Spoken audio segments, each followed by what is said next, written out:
Shalom. Shalom. And welcome to our Feast of First Fruits, which we know happens within our Feast of Unleavened Bread. By now, of course, we have gone through our houses and removed the things of leaven. Leaven causes things to rise. When you're cooking, of course, bread or any of those things, then you, when any of that leaven is added to it, it makes those things rise, which is equivalent to being puffed up before Yahweh. When we talk about being obedient and doing those things, then we humble ourselves, or we bow down to the things that Yahweh has ordained for the children of Israel to do. So removing this leaven is a physical thing that we do, but it has spiritual implications that we have to consider on a long-term basis. So Yahweh gives us these practice points for us to do these things. And because the flesh is so deceptive, there are certain things that we have to practice over and over again. We know because we've gone through several times of fasting, and within the 24-hour fast, we know that there'll be several times that you'll get hungry, and sometimes you just feel like you got to eat something, and then 15 minutes later, you have completely forgotten that feeling. But the flesh is so deceptive. The flesh wants you to think about it. It wants you to serve it. It wants to make you believe.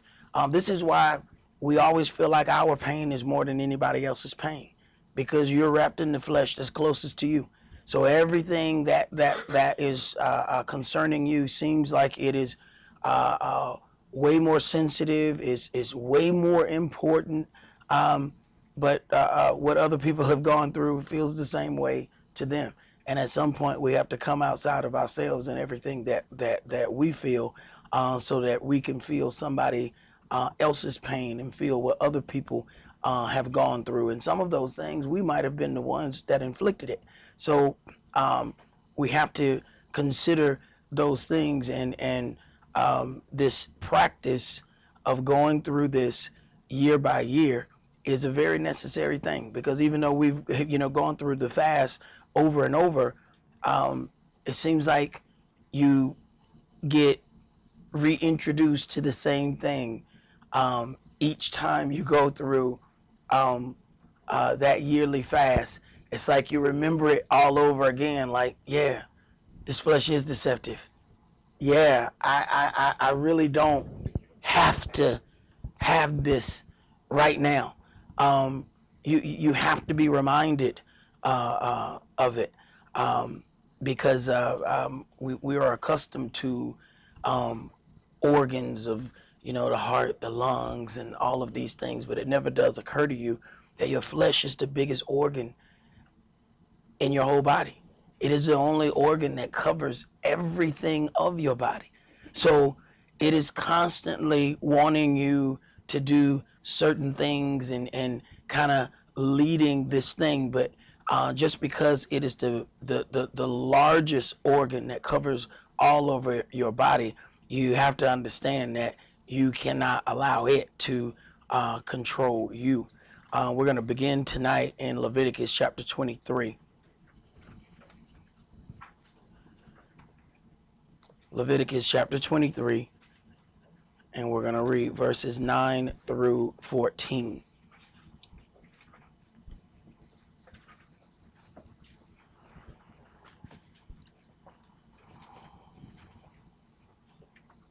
And Yahweh spake unto Moshe, saying, Speak unto the children of Israel, and say unto them, When you be come into the land which I give unto you, and shall reap the harvest thereof, then you shall bring a sheaf of the first fruits of your harvest unto the priest. The sheaf of the first fruits of your harvest unto the priest, it is already showing our dedication and our level of dedication unto Yahweh in showing our respect and bringing the first of our fruits unto him. So this is the first of our increase that we end up bringing unto Yahweh. And it shows where our respect and where our dedication lies. A lot of times we think that this flesh will tell us that that we like one thing, but where we do some of our chief things at shows something otherwise. This is why places like or businesses like Facebook and all of those people, this is why they want all your information, because they tell a lot more about you without ever having talked to you. See, when you talk to people, they'll say that one thing is important to them, or this is important to them, or this is important to them. These people have found out that they don't have to talk to you at all. All they have to do is watch your purchases. And they found exactly what is important unto you. Now, your mouth says one thing is important unto you because you say, I like this. But then them folks look at your credit card slips, and then they look at your search bar and the things that you searched on. And they said, no. You say Yahweh is important to you? No. I looked at your computer. That ain't what's important to you. I looked at your credit card slips. That's not what's important to you. I looked at your bank transactions. That is not what's important to you. See, when they look at all of those things and all of them keep saying the same thing, all your searches say the same thing. All your credit card receipts say the same thing. All your bank card things say the same thing. They already know. They have a certain thought process of who you are. And it's not necessarily the person that you either have told other people you are, or even the person that you believe you are. That's why sometimes it would help to go back, and a lot of people don't do this. There used to be a thing back in the days where they called balance your checkbook. People don't even do that no more. Hey, we can look online, so make sure ain't no money came out that we didn't know about. So that's all the stuff that we do. But back in the days, you pulled out all those checks, and then you pulled out your statement, and you checked every last one of them off. But you know what that did? It made you realize where all your money was going. And we don't do that anymore. So what happens is we don't really know what manner of person we think we are and see if that matches our actions. See, people who love football, when you look at their credit card receipt, it's got football stuff all in it. So when Yahweh says, if this culture is important to you, give me the first fruits of your harvest. Because we don't grow anything, we don't consider any of that. Your first fruit, this is the first of the stuff that you're going to be feeding your families with. And understand, we're going to go back to a life where we have to grow our own food. We have not tasted what real food tastes like. You think you've had real food. This is why we have most of the health problems we have. This stuff ain't food. Even the healthy stuff, and we're trying to eat kosher, and which is a strange word, but we're trying to eat organic. Man, even their good stuff has something wrong with it. And then it is majorly expensive. But when we start getting the stuff that we put in the ground, that it's the first of our stuff that we planted, it's going to be totally different. That we're going to be able to have fresh and real food. I used to go in it's a little store down the street, is Wayfield Foods. I hate that place or whatever. I was like, man, that place stink. You know what I'm saying? Something wrong with this store. Why does store stink like that?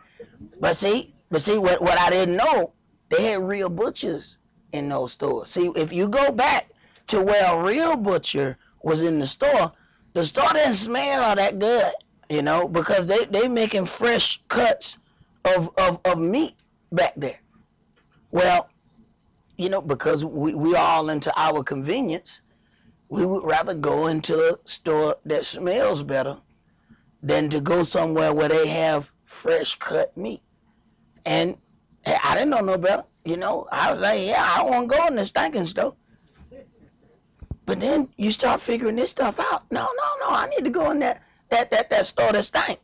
Because that's where they really cutting real meat in there. Because you learn certain things. I mean, when our noses tell us what fish is supposed to smell like, and you know what a hamburger is supposed to smell like.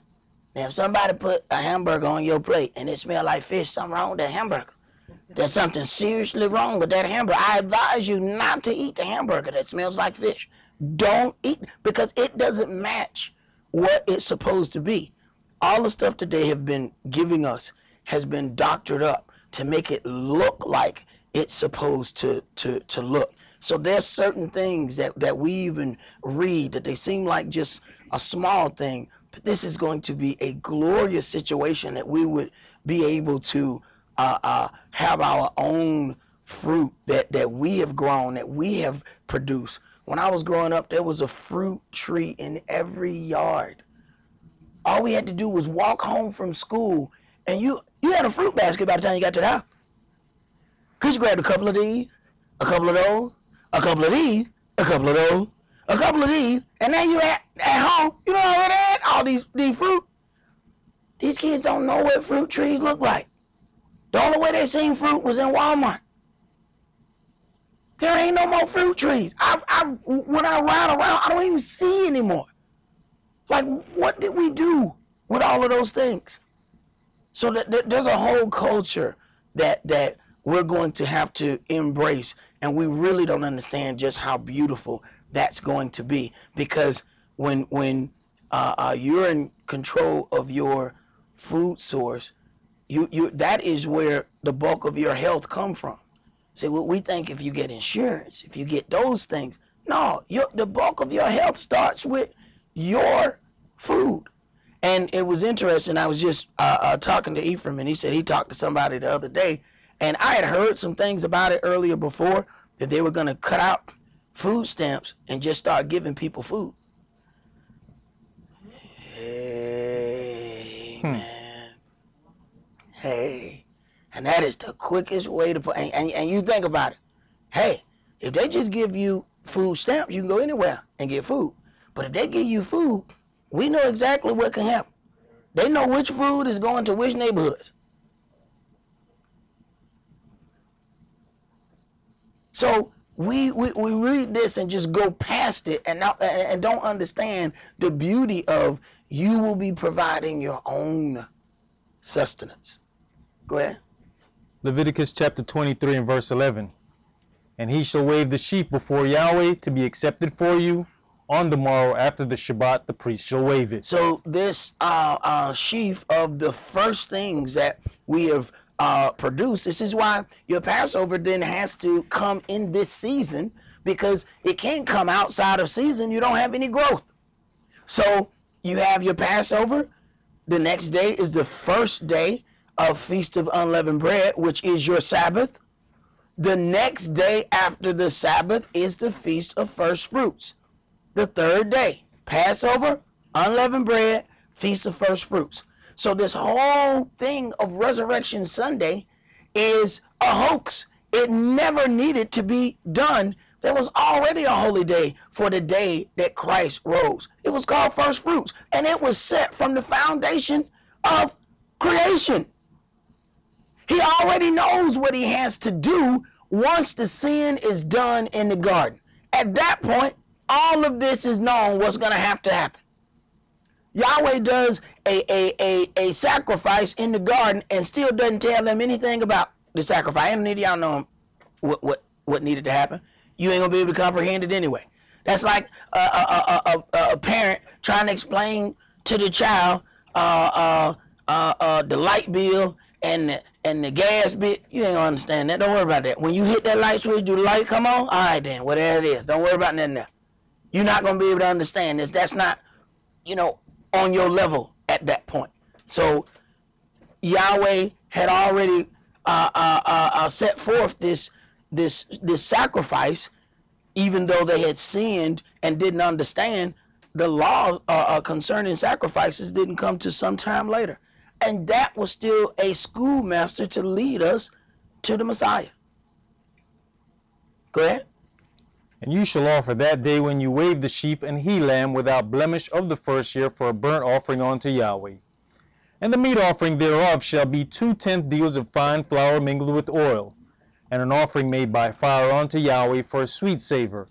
And the drink offering thereof shall be of wine, the 4th part of an hin. And you shall eat neither bread, nor parched corn, nor green ears, until the selfsame day that you have brought an offering unto your Elohim. That's why when we make our appearance, we go and make our appearance before we eat. Because there's certain things that you can't eat. Once you get the first fruits and you have not made an offering, there's certain things that you can't eat. And we don't even consider how many things they sweeten with corn. You have any idea how many things you got to take out of your diet? That's why we go through the sermon of first fruits, and then we go immediately into making our appearance. Then we have our meal. Go ahead, brother. Did you finish that? It shall be a statute forever throughout your generations in all your dwellings. All right. Let's go to Deuteronomy chapter 16.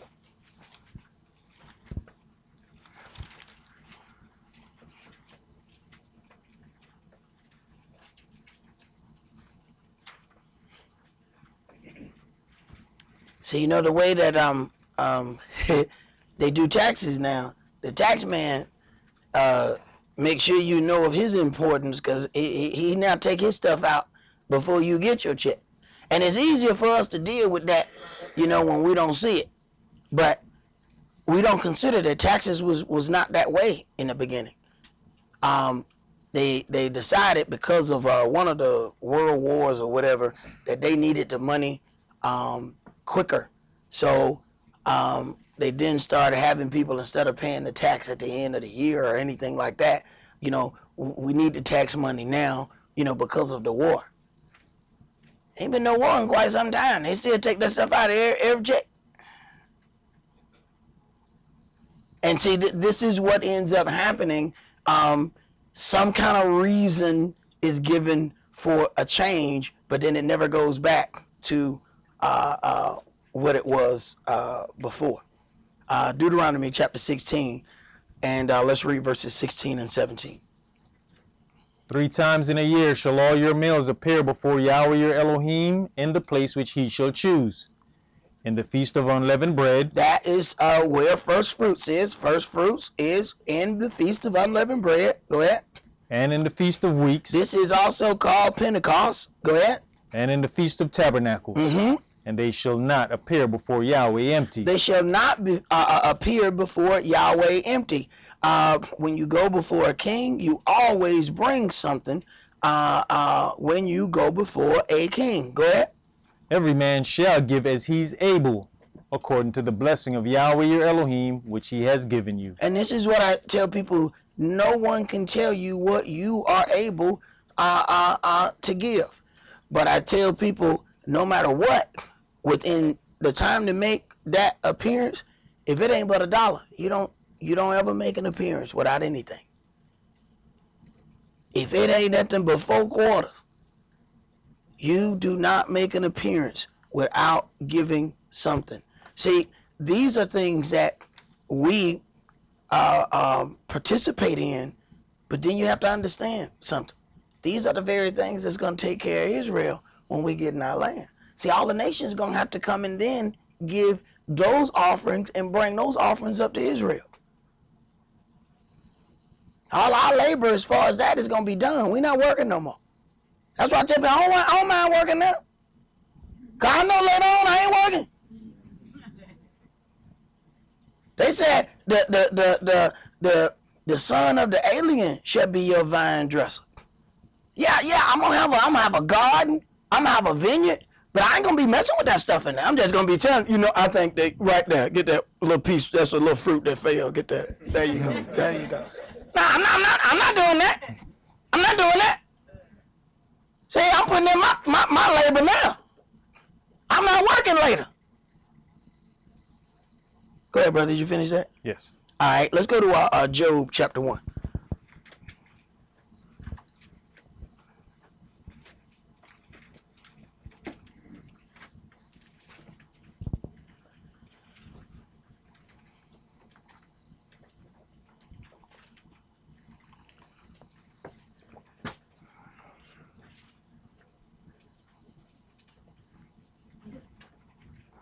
Job chapter 1 and verse 6. Now there was a day when the sons of Elohim came to present themselves before Yahweh, and Satan came also among them. Right. So then when we deal with, when it is talking about the sons of Elohim, in one place when it's talking about sons of Elohim, it's talking about those of the holy seed, the children of men on the earth. Then when you deal with the another aspect of the sons of Elohim, then it's dealing with those angels, because they were the first sons of Elohim. They were created before we were created. Go ahead. And Yahweh said unto Satan, Whence cometh you? Then Satan answered Yahweh and said, From going to and fro in the earth, and from walking up and down in it. Right, because understand, when you talk about what was supposed to happen in the garden, and what the adversary ended up doing in the garden, he already had dominion on earth, because he was supposed to be doing one thing for man, but being that he didn't want to do the job, he purposely sabotaged it. Go ahead. And Yahweh said unto Satan, Have you considered my servant Job? Right, because instead of looking out on those things, you're trying to destroy flesh. So he don't have to ask him what he's doing. He just have to ask him, have you considered my servant Job? Because I know what you do. And I know what you're supposed to be doing. This is why the adversary could say, if you just bow down and serve me, all shall be yours, for it is given unto me. And you have to ask yourself, well, who gave it to you? Yahweh did. So this is confusing the people, because they said, I've been blessed. I got all this money. I got all these things. Right. See, they don't know that Lucifer has that ability. They don't know that he had a job to do, that he's been, and whenever you have a job, there is the power and dominion that goes with that job. Like, we can't tell a brother in here that it is his job to vacuum the floor, but he can't get to the vacuum. How you gonna do a job? I can't tell somebody that it's their job to clean that window out front, but they can't get to the Windex. There's a certain amount of power and dominion that has to be connected to the job that you have.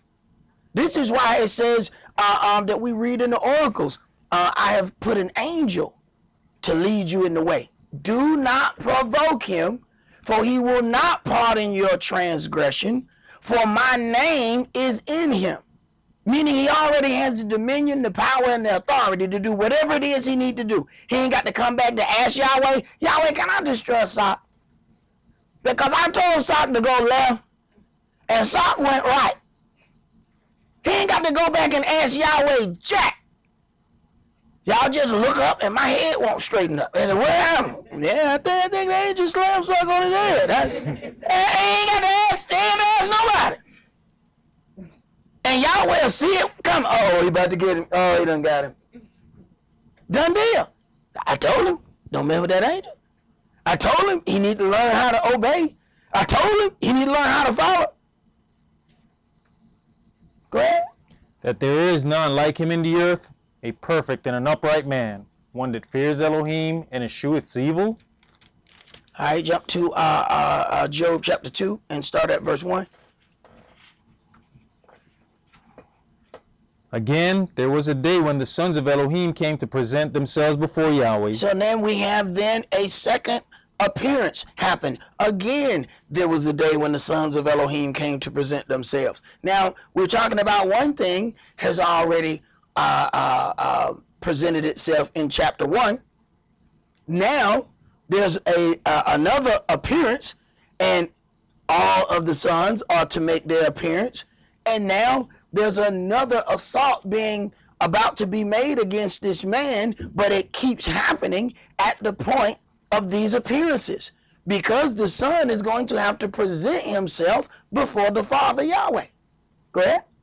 And Satan came also among them to present himself before Yahweh. Now, the same one that goes out in the earth teaching his people that you don't have to do no law, you don't have to do all of these things, but when it comes down to making an appearance and all the rest of the angels making their appearance, Lucifer make his appearance every time.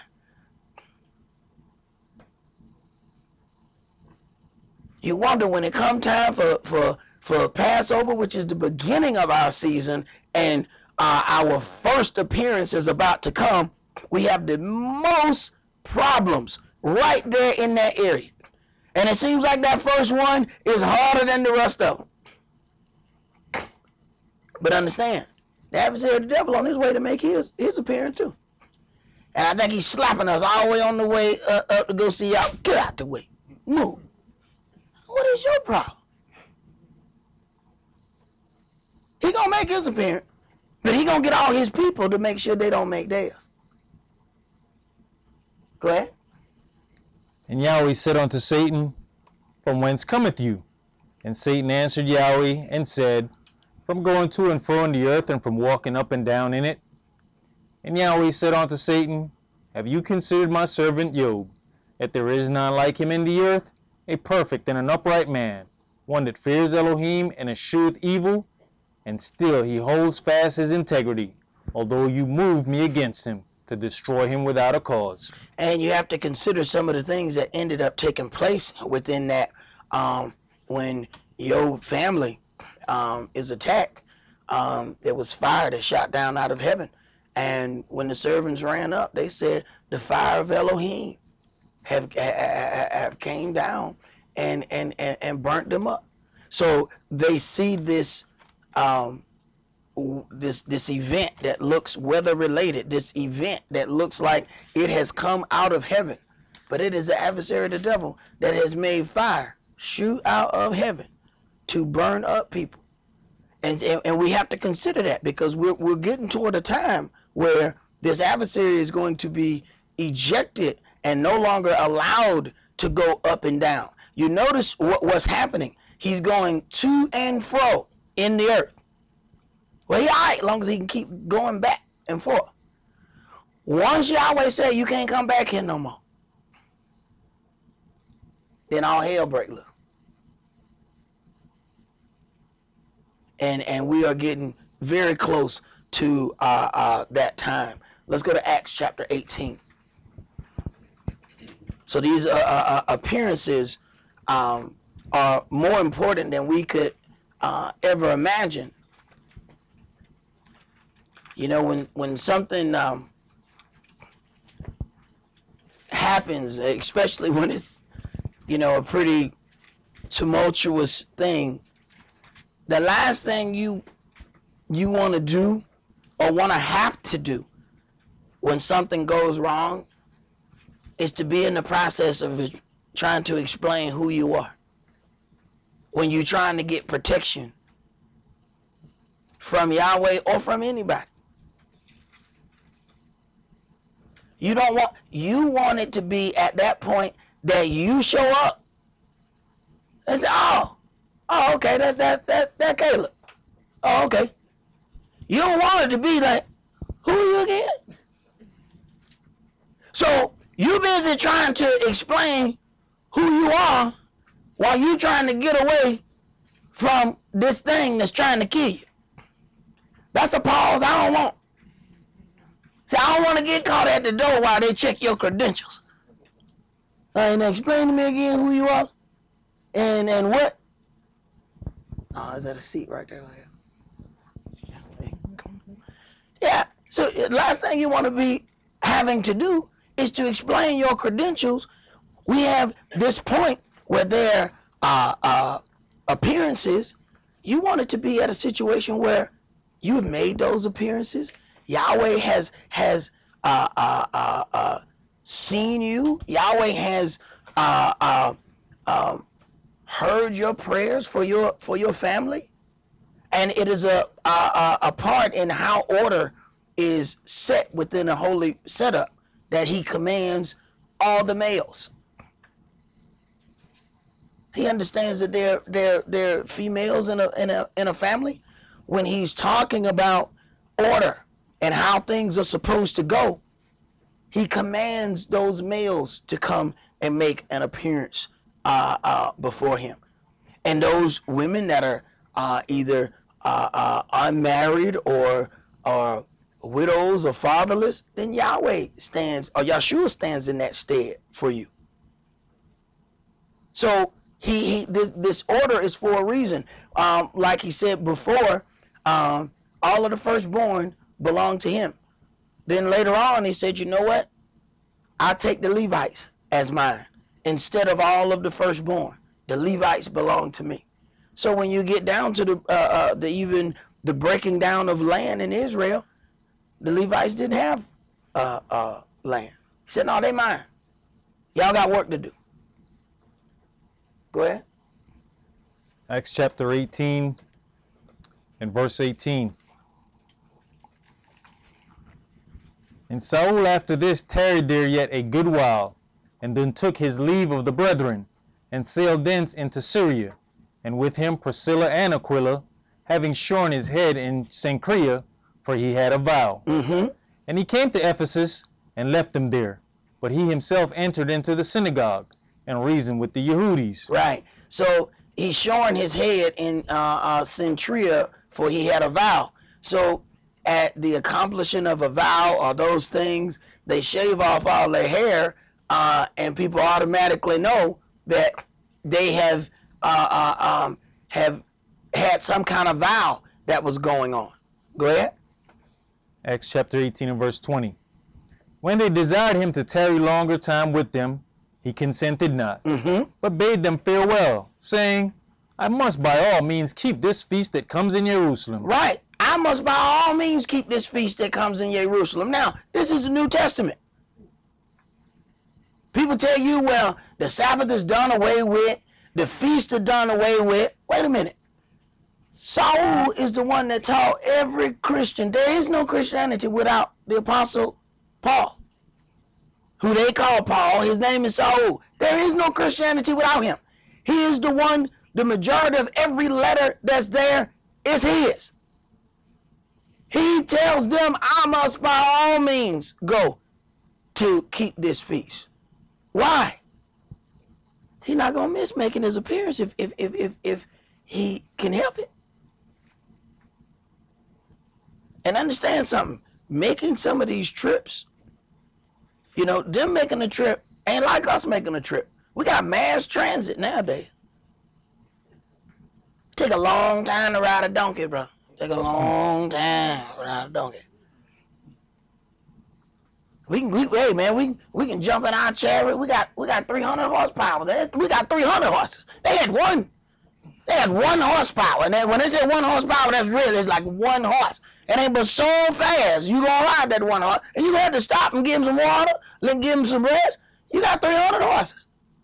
We hit the gas and it just keep on going. So us making that trip and him making this trip is something altogether different. Rough terrain. We get upset when we go through, you know, certain cities and they got raggedy roads. Like, it's a difference between the roads in Stone Mountain and the roads in downtown Atlanta. You ride them roads, you ticked off. Because they got more power. They got potholes, little kids can swim in them. I mean, you hit the pothole and you come back up and there's a little head came up in there. Like, where you come from? I was just swimming in this thing. I mean, they got potholes.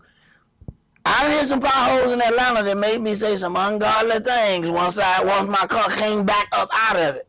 And I mean, tore up everything up under there. Then sometimes you hit a pothole and you ain't going nowhere else. That's it. I hit one where it flat one tire and dented the other rim. You ain't got but one spare. So that's it for you right there. You might well go ahead and call them people, come get your stuff. So these ain't no paved roads they on. This is ugly terrain to go. At one place you got to jump on a boat. At another place you got to be on road. So there's a level of dedication there that we read about, but if you don't slow down, you don't really understand the level of dedication for somebody to say, I must by all means keep this feast. So I got to lead y'all. Although I'm the one directing y'all, I'm helping y'all with y'all, the understanding of this word. I'm going to have to leave so I can go make my appearance. Go ahead. But I will return again unto you, if Elohim will. And he sailed from Ephesus. Right. And that's why when we say things, we say, I'll do this or I'll see you tomorrow. Yah's will. Now, why does he say that? So that he won't end up becoming a liar saying what he thinks he's going to be able to do. See, the first thing that you ought to learn in entering into this word is that you are not in control of nothing but your mouth. And sometimes you ain't really saying the stuff that you saying. So you really not all the time in charge of that either. So if you say, I'll be there tomorrow, but Yahweh has something to happen in the midnight right before, now them people going to be saying, man, Esaac lied. He told me he was going to be here such and such. Yeah. A person who understands that they are being directed by Yahweh, you understand, to make sure you keep that an open-ended statement. I'll be there, Yah's will. Or even when I'm talking to the heathen, they don't know who Yahweh is. So I tell the heathen, hey man, most high willing, I'll see you there. So I dumb it down a little bit for the heathen, but I still put it out there. Now they might not know what I'm talking about. Who's the most high? They might not know what I'm talking about, but there's a little something that's sitting there that later on, if something happened and I'm not able to make it, they'd be like, I guess the Most High intervened, So, but I put it out there that, hey, I'm not in total control of my actions. I serve an Elohim that if he need me to do something, that's what I'm going to be doing.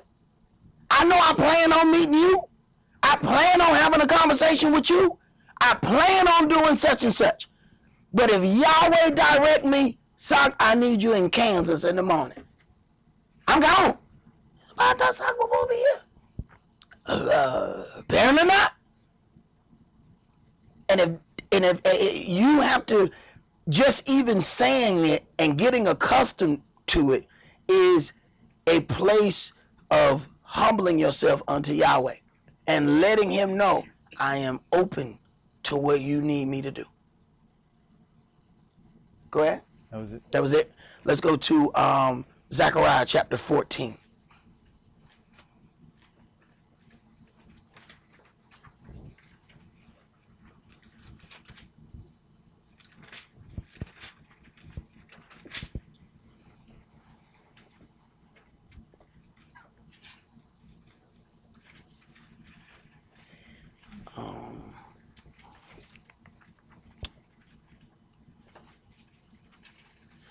I tell you what, man, start that at verse 1. Okay. Zechariah chapter 14 and verse 1. Behold, the day of Yahweh comes, and your spoil shall be divided in the midst of you. For I will gather all nations against Jerusalem to battle, and the city shall be taken, and the houses rifled, and the women ravished, and half of the city shall go forth into captivity, and the residue of the people shall not be cut off from the city. Then shall Yahweh go forth and fight against those nations as when he fought in the day of battle. And we have to consider all of the turmoil that's going on in Israel. A lot more things are coming out about what's happening there.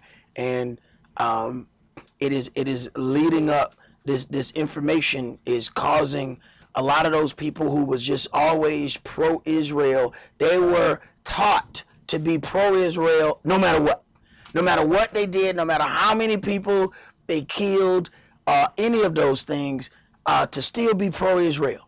Now this information is starting to come out, and it's making some people who have been pro-Israel for generations, they're starting to take a step or two back saying, wait a minute, if these are the holy people, why are they killing so many people? And we're talking about mass murders of people who have rocks and sticks in their hand. Now you want to talk about an unfair fight. A guy got a slingshot and you got a missile. That is not exactly a fair fight. And America and Great Britain set it up to be that way. They sat there and taught them how to fight. They developed an army for this small amount of people that was there. They orchestrated all of those things and then announced, on this date, we're pulling out.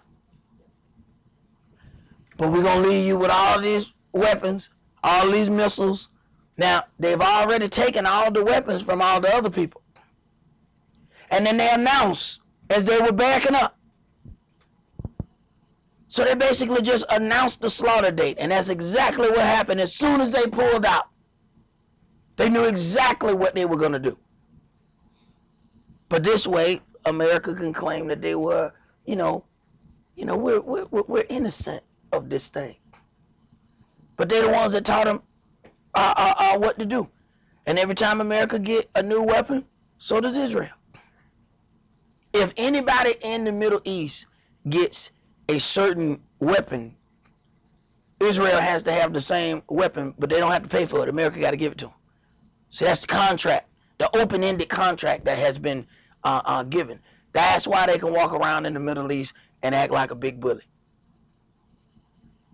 So there are things that are coming out for a reason, because Yahweh is getting ready to perform this strange act on the earth. And it is going to really, really blow some people's mind when they realize that Christ don't look like that image on TV. There's going to be some people going to have a heart attack right away. Because they're going to try to figure out why he looked like that.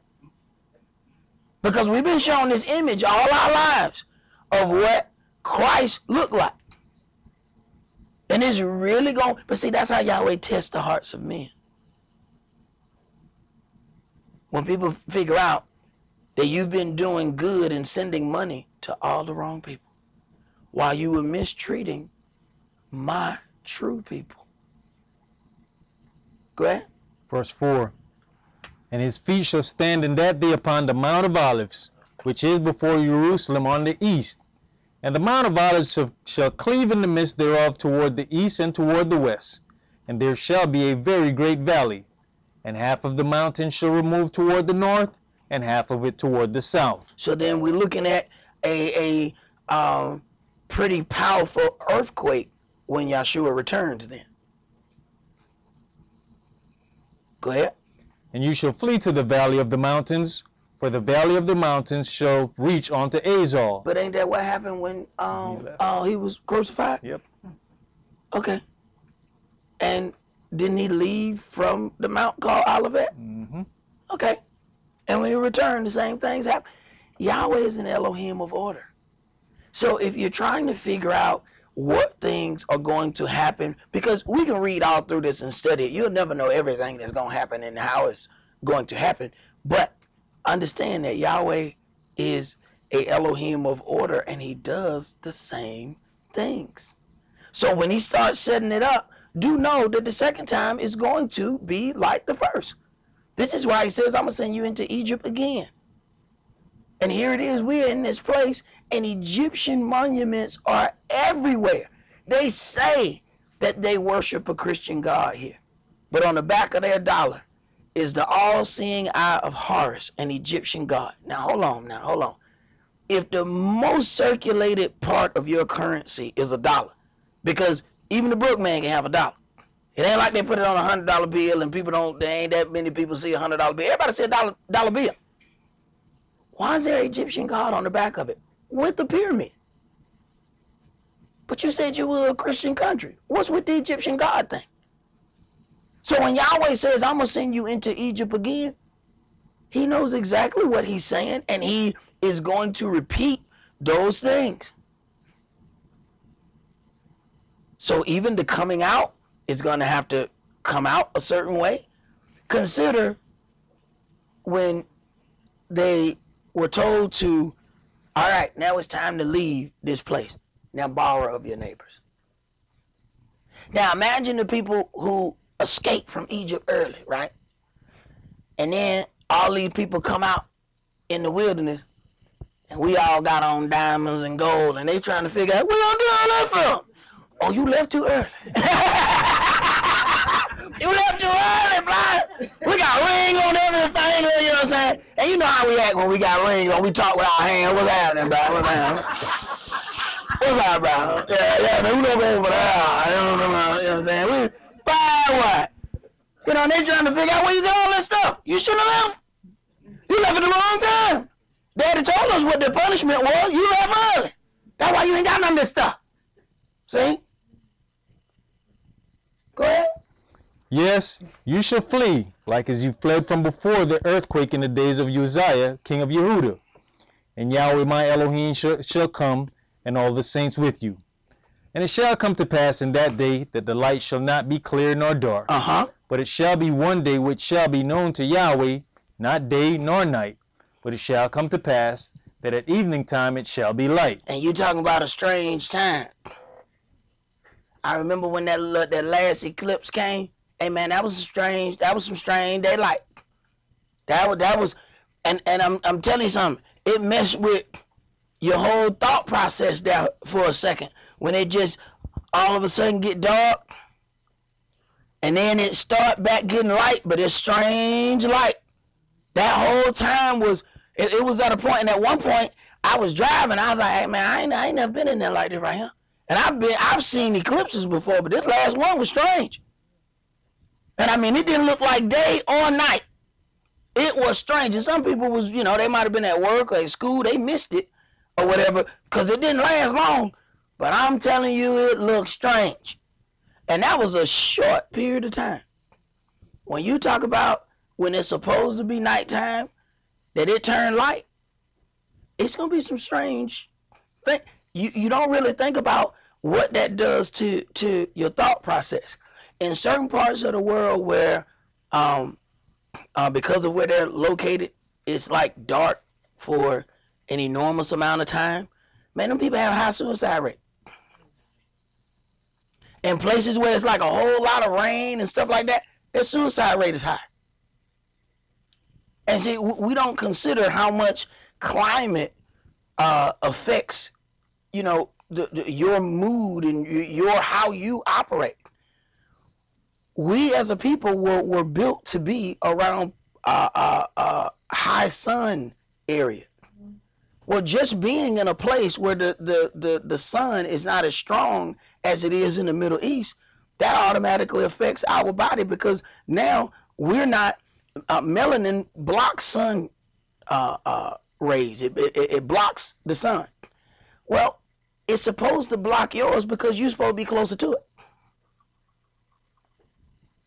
So since you're supposed to be closer to it, it's automatically supposed to block some of it.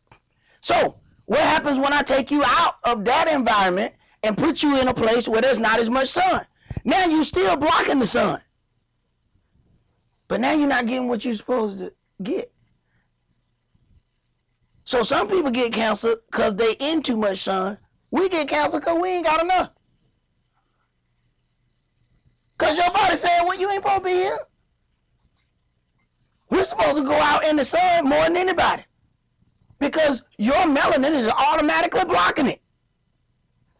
And now we got whole generations of kids that don't even go outside. Their whole day is on their phone and tablet. And they're going to be sitting around talking about, I wonder why I'm sick. Man, we used to go outside and be outside for hours. These kids don't go outside. They used to have to make us come inside.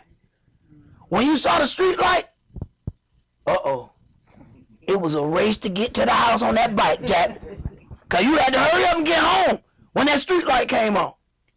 These kids don't even know what the street light is, man. The street light was everybody's clock. Nobody had to have on a watch. You knew when that light, and you learned one thing about the street light. It flickered before it came on. So your mom tell you, you better be home before that street light come on. So that light go, you be like, boom! Whoa! You gone, Jack. Because it ain't on just yet. It ain't on just yet. I don't know if the street light people used to play with us. Hey, let's see how many kids we can make run. What this?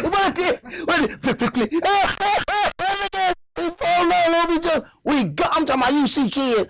We be caught, because some kids live over here, some of them live over there, some of them live up the street. We all look like roaches when they turn the lights on. Pow! We gone, Jack. Every different way, because that light go to flickering. Pow, pow, pow, pow, pow, pow. But we done been outside. We've gotten all this sun that you don't understand that is healthy for you. And we suffering because we're in a place where the sun is already not pronounced as much as it is where our body is accustomed to, but then now we don't come outside at all. All that's got to change. When you read the things of what it says is going to happen, they said it's going to be little boys and girls in the street playing. So at some point, Yahweh going to grab that cell phone and throw it against the wall. That's the only way you're going to make these kids go outside. He said in the kingdom, there's going to be little boys and girls playing in the street. That means he's going to take that phone and throw it. Because I don't see how you're going to get no kids outside if they still got them phone and them tablet. Because if you give them a choice, they're going to choose their phone and their tablet. Go ahead. Verse 8. And it shall be in that day that living waters shall go out from Jerusalem, half of them toward the former sea, and half of them toward the hinder sea. In summer and in winter shall it be. And Yahweh shall be king over all the earth. In that day shall there be one Yahweh, and his name one. Right. So all these people that arguing over the name and going into all of these things, focus your attention on making a heartfelt attempt at walking in righteousness. Go ahead. All the land shall be turned as a plain, from Geba to Ramon, south of Jerusalem. And it shall be lifted up, and inhabited in her place, from Benjamin's gate unto the place of the first gate, unto the corner gate, and from the tower of Hananiel unto the king's wine presses. And men shall dwell in it, and there shall be no more utter destruction, but Jerusalem shall be safely inhabited. And we know a lot gonna have to happen for Jerusalem to be safe. I just looked at something on TV, and it was like the holy city is riddled with bullet holes and all kind of stuff. Man, the projects is safer than Israel. Folks say, I'm going to the Holy Land. Well, I'm going to Carver Homes. It's safer over there. At least if that brother shoot me, it's going to be with a regular gun. He does not have a missile. I ain't ran across no brother with a missile yet. There's strange things happen over in there. He said, then shall there be peace. Ain't no peace in Israel. See, that land is still waiting for us. Go ahead. And this shall be the plague wherewith Yahweh will smite all the people that have fought against Jerusalem. Their flesh shall consume away while they stand upon their feet, and their eyes shall consume away in their holes, and their tongue shall consume away in their mouth. Now, what a lot of people say, well, and when you think about it, it sounds nuclear in a lot of those things. But I was watching something that was kind of funny when you look at the History Channel has turned everything that they do into ancient aliens. Like there's no, everything. That's all they deal with is aliens. I mean, they refuse to deal with any angelic or God presence. Everything had to be an alien. So even if there is a God, what he is he's an alien who decided to start his own little colony, So that's how they deal with it. And what they were talking about is the fossils of the dinosaurs were covered with a coating. And the reason they were covered with a coating is because they found out that they're radioactive. And they're trying to figure out if the things are radioactive, then it was like an atomic bomb that wiped out, the dinosaurs. So now some little green man must have bombed the earth, with an atomic, weapon. Now, the irony of all this is, say, okay, so y'all made an atomic bomb. Where did you get the materials to make it? Okay, so you got that out of the earth. Okay, so if an asteroid or something comes, what make you think it would not have radioactive parts? Because what you got to make the bomb, you got out of his earth. So you think that he just now figured it out because you just figured it out? So it is amazing how we will, on one thing, talk about the greatness and the power of Yahweh, but then on the other hand, we'll still try to limit what we think he has the ability to do. Go ahead. Verse 13. And it shall come to pass in that day that a great tumult from Yahweh shall be among them, and they shall lay hold every one on the hand of his neighbor, and his hand shall rise up against the hand of his neighbor. And Yehudah also shall fight at Jerusalem, and the wealth of all the heathen round about shall be gathered together, gold and silver and apparel in great abundance. This is why Yehudah has to be sanctified or separated, so that when this thing goes down, Yehudah is sanctified, because it was Yehudah that lost it. The rest of Israel had already been scattered anyway. So a lot of people are planning or thinking, this whole thing about all of Israel. When you look at this, it's Yehudah that has to lead this fight. Yehudah have to deal with that. You still got Israel scattered. See, we ready to say all Israel gonna be together. No. He dealing with Yehudah. Yehudah was the one that lost. Yehudah gonna be the one that had to go get it back. Go ahead. And so shall be the plague of the horse, of the mule, of the camel, and of the ass, and of all the beasts that shall be in these tents, as this plague. And it shall come to pass that every one that is left of all the nations which came against Jerusalem shall even go up from year to year to worship the King, Yahweh of hosts, and to keep the Feast of Tabernacles. Now, and we know that within those appearances, Tabernacles is one of those. When you make your appearance, they have to then come and make an offering. Then you have to consider, what would be the offering of a nation? I mean, consider that you got Canada that has to come up. Now, they're bringing a percentage of their GNP up to Israel. See, when you talk about a government ran in righteousness, when you deal with some of those Middle Eastern countries, a lot of their kids, they don't have to pay for school. Their school is paid for. Some of them come over here and go to the best school that we can't go to.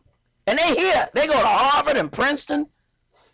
And all that stuff is paid for because they spread their oil money around. Now, they got some that's got a lot of money, but they make sure that even the average man has money. That's not what happens here. The rich get richer and the poor get poorer. But when the money is circulated more evenly, then all of those people are taken care of. In some of those oil-rich countries, they don't treat their money like they do here. All of them have the ability to do certain things. That's why when you go to certain countries, it's the immigrants, like it says, the sons of the alien shall be your vine dressers. You go to some of those Middle Eastern places, they're not working. They don't work. The oil sheik, his sons ain't, he might have 200 kids. Ain't no one working. And number 199 got a Ferrari. They ain't working. Somebody else got to come clean these windows. And that's done even outside of righteousness. So think about what it's going to be when we have our opportunity. Because we have rules and regulations of how we have to deal with one another and with the stranger. Go ahead. Verse 17.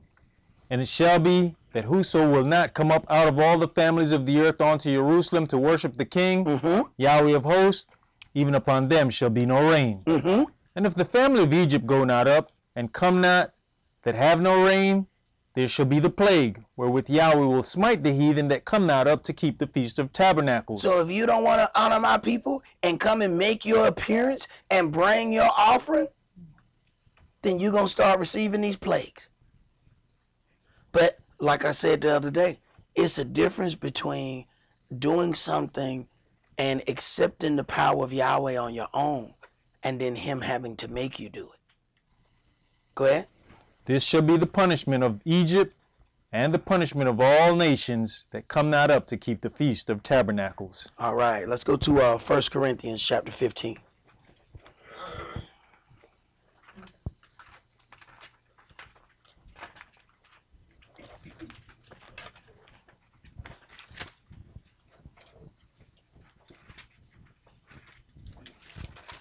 First Corinthians chapter 15, and we're going to read verses 1 through 23.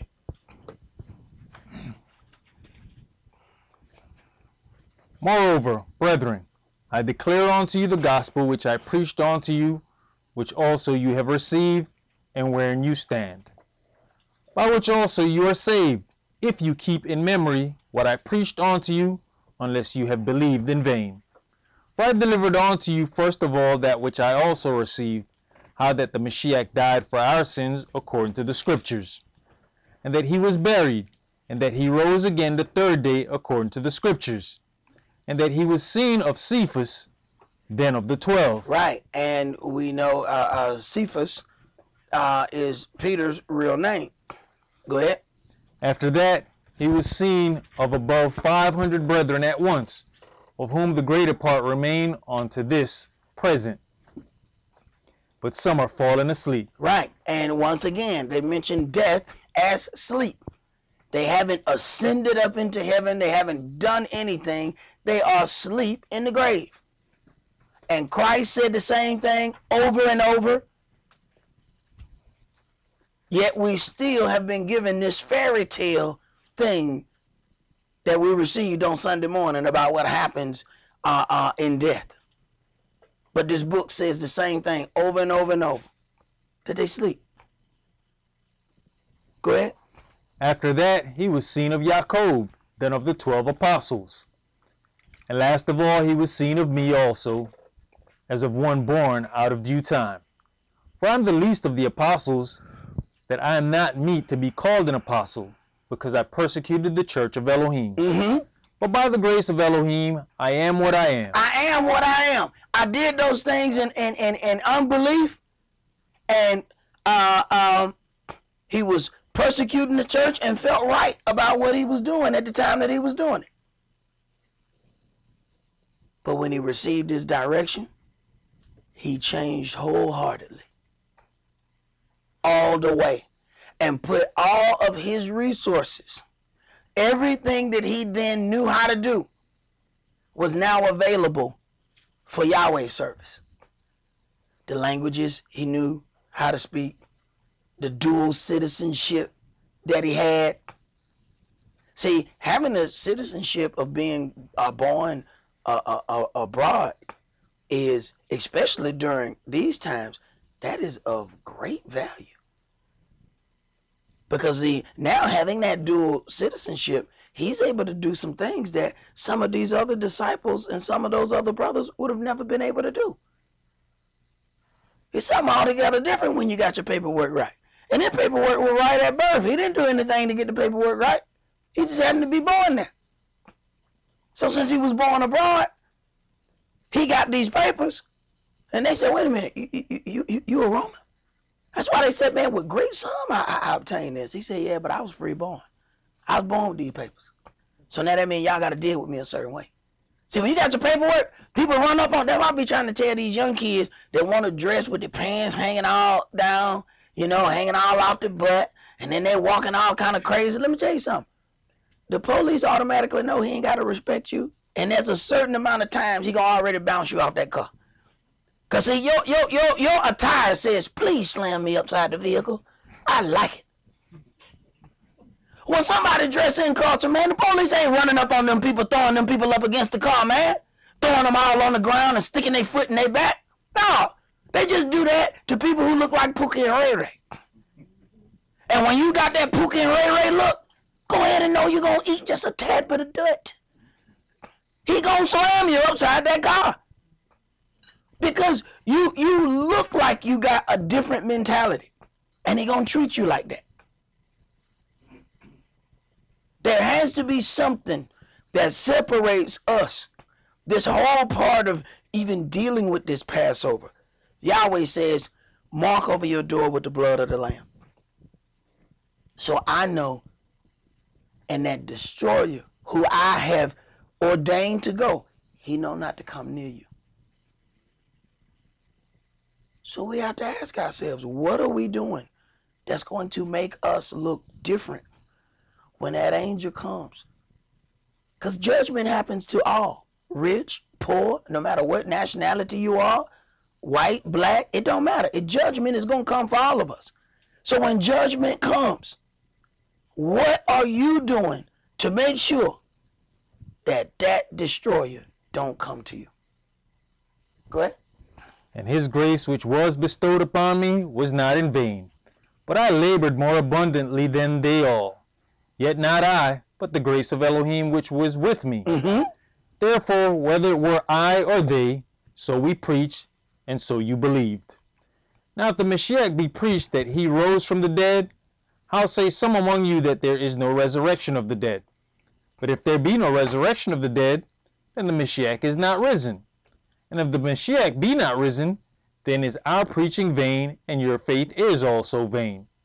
Yes, and we are found false witnesses of Elohim, because we have testified of Elohim that he raised up the Mashiach, whom he raised not up, if so be that the dead rise not.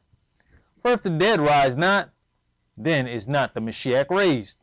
And if the Mashiach be not raised, your faith is vain. You are yet in your sins. Right. You're in your sins. Now you need animal sacrifice to justify you. So for those people that said that they were old covenant Hebrews and they don't believe in the Messiah, you must be about to do some sacrifices then. Go ahead. Then they also which are fallen asleep in the Mashiach are perished. If in this life only we have hope in the Mashiach, we are of all men most miserable. But now the Mashiach is risen from the dead and become the first fruits of them that slept. He has become the first fruits of them that slept. This was already set from the point that the law was given, that his resurrection was going to be that first fruit. And he was the first fruit of all that was resurrected. And understand, there was, who was that? He had already raised up Lazarus, right? So somebody was already brought from the dead before him. They said that at a certain point, the graves opened up and those dead people walked out of those graves, right? What was the difference? He got a new body. They didn't. Them people that came out, they're going to die again. Lazarus still died later on. No, he got a new body. Ain't nobody get that for him. That's why he first fruits among men. He got that body. Nobody else got that. Go ahead. For since by man came death, by man came also the resurrection of the dead. Right. And then those ones that end up coming later with him, they're going to have that. Go ahead. For as in Adam all die, even so in the Mashiach shall all be made alive. But every man in his own order. The Mashiach the first fruits, afterward they that are the Mashiachs at his coming. Right. Afterwards, those that are his. But let us hear the conclusion of this matter. Let's go to Hebrews chapter 9. And then we are then going to prepare to go and make our appearance in keeping the order that Yahweh has ordained for us. All males must make an appearance. We will all go out outside. I will let you guys know when we end how much time, or give you the exact time, so that all our brothers who are in different places, you can go outside and make your appearance at the same time that we are making our appearance.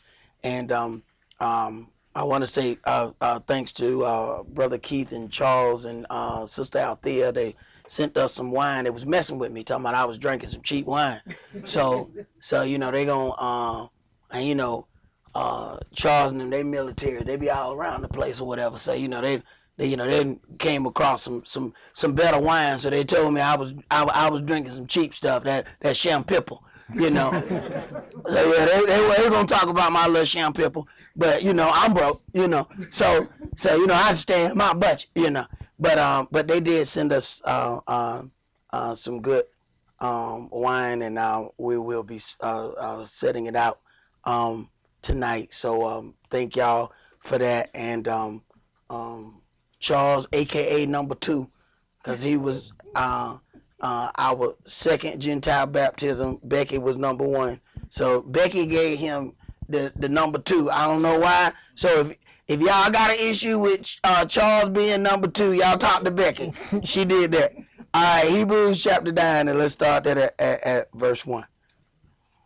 Then verily the first covenant had also ordinances of divine service and a worldly sanctuary. For there was a tabernacle made, the first, wherein was the candlestick and the table and the showbread, which is called the sanctuary.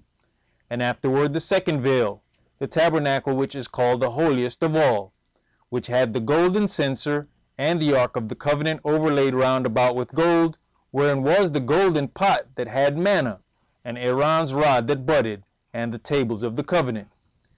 And over it the cherubims of glory shadowing the mercy seat, of which we cannot now speak particularly. Now when these things were thus ordained, the priest went always into the first tabernacle, accomplishing the service of Elohim. But into the second went the high priest alone once every year, not without blood, which he offered for himself and for the errors of the people. The Holy Spirit this signifying, that the way into the holiest of all was not yet made manifest, while as the first tabernacle was yet standing, which was a figure for the time then present, in which were offered both gifts and sacrifices that could not make him that did the service perfect, as pertaining to the conscience, which stood only in meats and drinks, and divers washings, and carnal ordinances, imposed on them until the time of reformation. Right. This was imposed on them until a better sacrifice was found. Because at the beginning, when you talk about the offering for a sin, it always had to be a man. If a man sinned, it had to be a man's blood that was shed. So when you look back on all of these ancient cultures, you'll find out why they were sacrificing people. But Yahweh was so gracious in the thing that he gave us. I give him these animals until I find a body that my son can enter into, and then we'll sacrifice him. But you go into all of these other ancient religions and whatnot, man, they've been sacrificing people. Go ahead. But the Mashiach being come an high priest of good things to come, by a greater and more perfect tabernacle, not made with hands, that is to say, not of this building, neither by the blood of goats and calves, but by his own blood he entered in once into the holy place, having obtained eternal redemption for us. For if the blood of bulls and of goats, and the ashes of an heifer sprinkling the unclean, sanctify to the purifying of the flesh, how much more shall the blood of the Mashiach, who through the eternal Spirit offered himself without spot to Elohim, purge your conscience from dead works to serve the living Elohim? And for this cause he is the mediator of the New Testament, that by means of death, for the redemption of the transgressions that were under the first testament, they which are called might receive the promise of eternal inheritance. For where a testament is, there must also of necessity be the death of the testator. For a testament is of force after men are dead. Otherwise it is of no strength at all while the testator lives. Whereupon neither the first testament was dedicated without blood. For when Moshe had spoken every precept to all the people according to the law, he took the blood of calves and of goats, with water and scarlet wool and hyssop, and sprinkled both the book and all the people, saying, This is the blood of the testament which Elohim has enjoined unto you. Right. So then the blood that Yeshua has shed, then this is why those things in heaven had to be anointed with better things than the blood of goats and blood of bulls. It was then anointed with the blood of a sinless man. Go ahead. Moreover, he sprinkled with blood both the tabernacle and all the vessels of the ministry. And almost all things are by the law purged with blood, and without shedding of blood is no remission. It was therefore necessary that the patterns of things in the heavens should be purified with these, but the heavenly things themselves with better sacrifices than these. For the Mashiach is not entered into the holy places made with hands, which are the figures of the true, but into heaven itself, now to appear in the presence of Elohim for us. Right. So he had to make his appearance in the presence of Elohim for us, and he didn't come empty. Go ahead. Nor yet that he should offer himself often, as the high priest enters into the holy place every year with blood of others. For then must he often have suffered since the foundation of the world. But now once in the end of the world has he appeared to put away sin by the sacrifice of himself. And as it is appointed unto men once to die, but after this the judgment. So the Mashiach was once offered to bear the sins of many, and unto them that look for him shall he appear the second time without sin unto salvation. Right. For those who look for him shall he appear the second time without sin unto salvation. So as we make our appearances, we understand who has made these things possible for us. This is why even the beginning of our holy days starts with the Passover. Then you have the Feast of Unleavened Bread, and then we get to that point of first fruits where we make that appearance. All of those things began with the suffering of the Lamb. So this is what has made this possible, that we can even go and make our appearance before Yahweh without the blood of others, without all of these natural sacrifices, because a better sacrifice was already made for us. Everything is already set up, correct? All right, for the brothers, I have it being 10:34 now. We will be making our appearance at 10:45. So 10:45 on the dot, we will be starting for all of those who are spread out from state to state and would like to make their appearances at the same time. And what we do when we do make our appearance, all of the males will go out. We go and face the east the same way that we normally pray before, and we then offer up our prayers and supplications for us and for our families. So we'll be doing that at 10:45. Enjoy your feast. Shalom. Shalom.